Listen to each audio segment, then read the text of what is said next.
As I was thinking about the story tonight, it's about my childhood, and I was thinking about the different perspective that you have when you're 70 years old, as I am, and you tell this story. It's much different than the way I would have told it when I was in college or even shortly thereafter.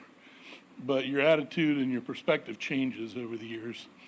And when I look back on this story, the first thing that occurs to me is how lucky I was growing up. I grew up in the small town of Waynesburg, Pennsylvania, which is the county seat of Greene County in the far southwestern corner of the state. And it was a town of about 5,000 people. It's gotten a little smaller since then. But everybody knew me, everybody knew each other. I could get rides from anybody in town. It was safe. I could walk anywhere, be anywhere, any time of day. And for me, one of the great parts of it was I had this wonderful extended family. All four of my grandparents lived in that town and had lived there most of their lives. So my parents obviously grew up there also. And they each had brothers and sisters. My father was one of 5 kids. My mother was one of 4 kids. So I had a whole raft of aunts and uncles and cousins that all lived either in the same town, or a few of them have moved away a little bit, but they were still within driving distance, and we saw them all the time. And I look back on that, and the heroes of my youth in a lot of ways were my uncles. I really looked up to all of them. I had a great set of uncles. I had one who was an engineer, another who was a math teacher at the high school and was the high school football coach, another one who worked for the local newspaper, another one who was a conductor on the railroad, and another one who was a banker. The one uncle, though, that I'm going to tell the story about tonight was the only one that did not live in the town and did not live nearby, and we never knew exactly where he lived. His name was Johnny Bill. He was my dad's older brother, Johnny Bill Reed, and he lived in various places around the country, Kentucky for a while, Florida for a while. He even lived near here in Hanover for a while because his profession was he was a horse trainer. He was a very good and accomplished horse trainer, and he was in demand from these various horse farms that hired him to train their horses. So he was here at the Hanover Shoe Horse Farm for a while. But he, unfortunately, the other thing about him was he had a drinking problem, and he had a hard time holding on to these jobs. He would come visit us when he got a new job, and he would invariably be driving a big new car, fancy new car, and he would have a woman with him who wasn't the same woman we had seen the last time he visited. We know for sure that he was married 5 times. We're not sure whether there might have been more than that. But as a kid, he was the most exciting uncle because he always had stories to tell. Everybody loved him. People in town stopped him on the street when they saw him. They were happy to see him. He was a hail fellow well met, I'll say. And so I got along with him great. And one of the things that he and I shared was we both had an incurable sweet tooth. And he would always bring me some kind of dessert or treat that he enjoyed, and then we would enjoy it together.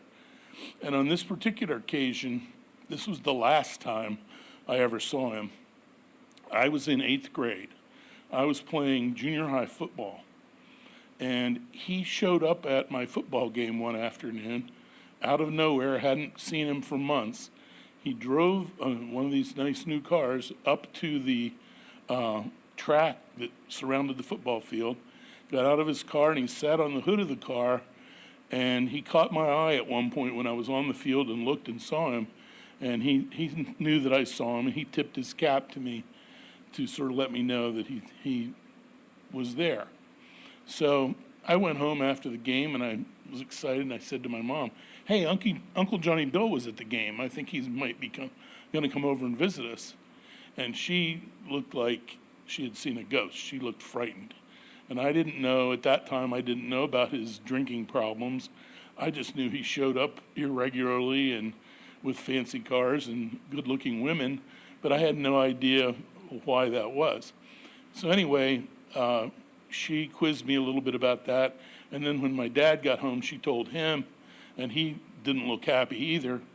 And sure enough, we ate dinner, and after dinner, Uncle Johnny Bill showed up, and he brought a huge container of vanilla ice cream, and he had also bought at the local drugstore, they had a hot fudge machine. He bought the machine from them, brought it for dessert, and he dished that out, and we had a great time.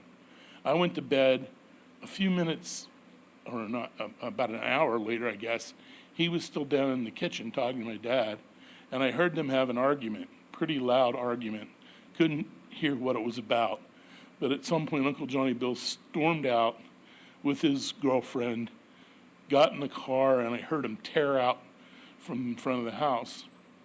And got up in the morning. Nobody explained to me what had happened the night before.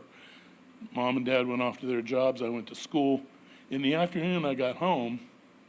And shortly after I got home, there was a knock at the door. I went up to the front door, and there were two state policemen standing there. And they asked me, do you know John William Reed? And I said, no. And they said, you don't know John William Reed? I said, Uncle Johnny Bill, if that's who you're talking about. Yes, that's who we're talking about. Was he here last night? And I said, no. And they said, are you sure he wasn't here? Some people thought they saw him in town yesterday. I said, no, I haven't seen him for almost a year. And I convinced them that I had no idea where he was. They left. When my dad got home, I told him what I had done. He wasn't unhappy with me because I think I understood right then that family was more important than the state police.